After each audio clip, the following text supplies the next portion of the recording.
Assalamualaikum warahmatullahi wabarakatuh. Rahayu Sagung Dumadi. Ziarah puja bakti Raja Hayam Wuruk demi langgengkan kekuasaan dan hormati leluhur. Anikola, Kamis 4 November 2021. Raja Hayam Wuruk gemar berziarah ke tempat suci untuk melakukan puja bakti. Hal ini dilakukan Raja Majapahit yang terkenal ini untuk menghormati leluhurnya. Kerajaan Majapahit mencapai kejayaan di bawah kepemimpinan Raja Hayam Wuruk 1350 sampai 1389. Meski telah membawa kejayaan bagi Majapahit, namun sang raja tidak lupa diri. Perjalanan ke tempat-tempat suci untuk berziarah, yakni di Candi Sumberjati atau Candi Simping dan Candi Panataran atau Candi Palah di Blitar. Candi Sumberjati yang terletak di daerah Blitar Selatan adalah sebuah candi pendarmaan Kertarajasa, pendiri dan raja pertama Majapahit.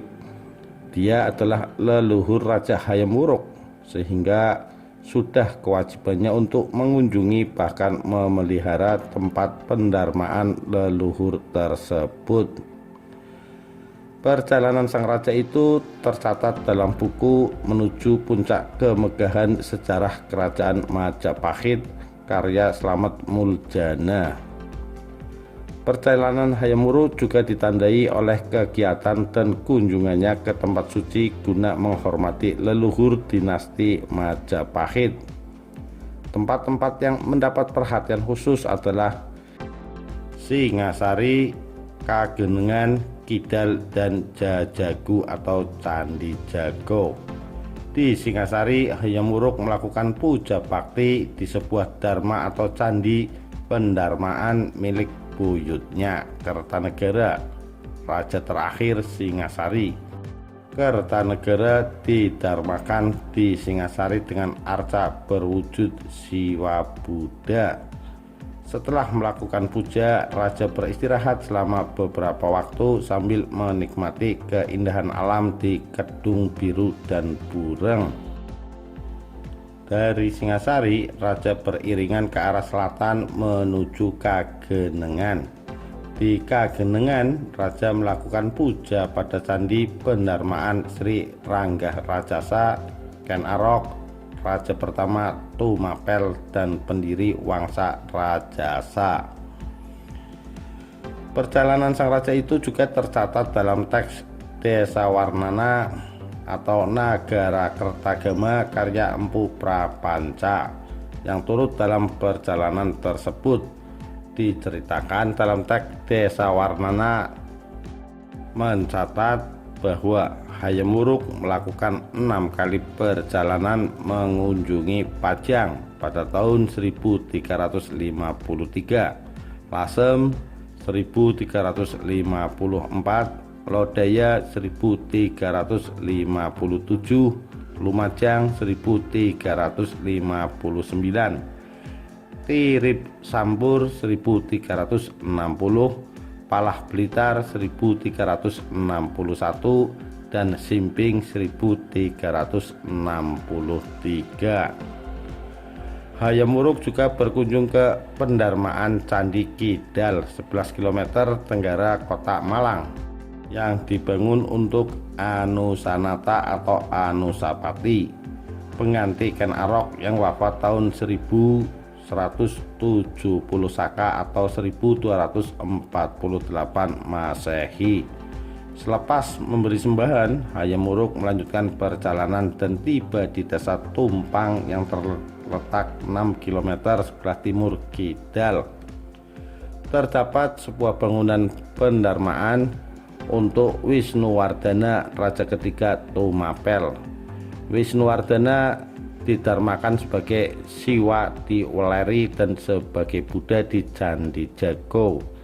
Di Candi Jago, Hingga kini terdapat sebuah arca Buddha dalam bentuk Amoghapasa yang dianggap sebagai wujud Wisnuwardana.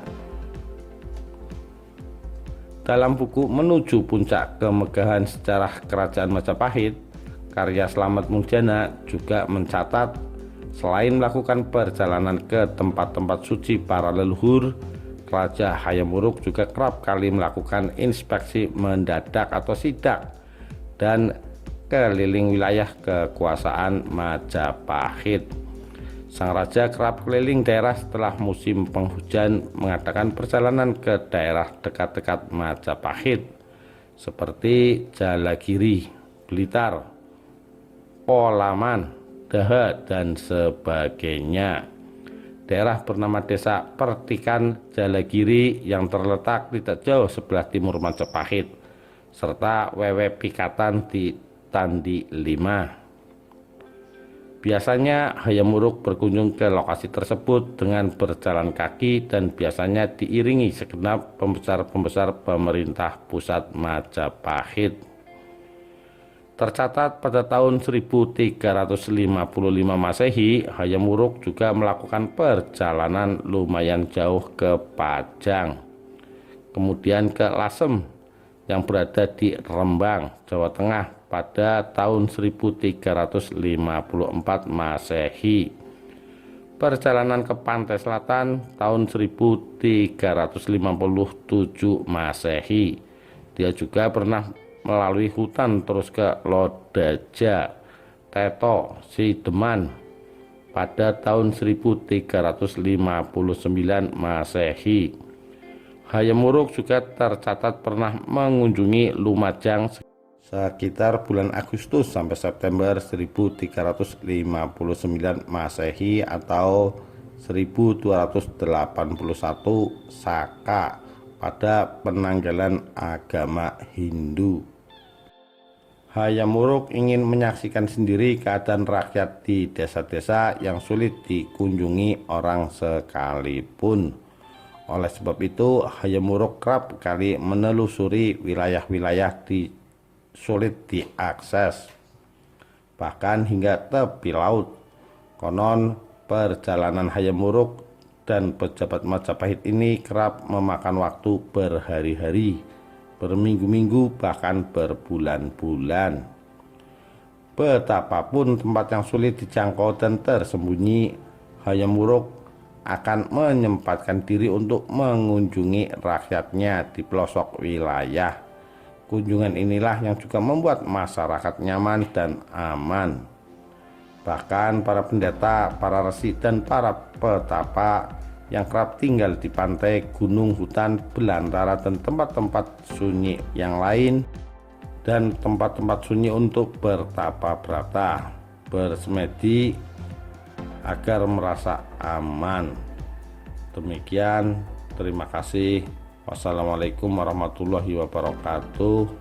Rahayu Sagung Dumadi.